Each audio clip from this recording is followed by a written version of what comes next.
Hürmetli abonatçılar, televizyonlarınızda yine koymak nerse karar vergen bolsanızlar bize de şimdiyin elektrikli kaminimiz var. Remçük renginde, razmeri 1.80, balandligi budjeti 65 aşınca çıkıp baradı. Gösterdiğim için dizaynım neoplastik ısıtın işlengen, ayakları demirden boladı.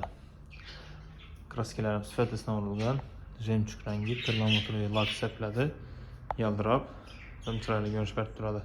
Hazır Ramazan ayında işi kaminimizden 4 milyon 100 bin soma kardeşlerinize boladı. Senin içine yetkisi onu atıp veremiz. Evvelki narkı 4 milyon 600 bin somaydı. Razmeri 1.80.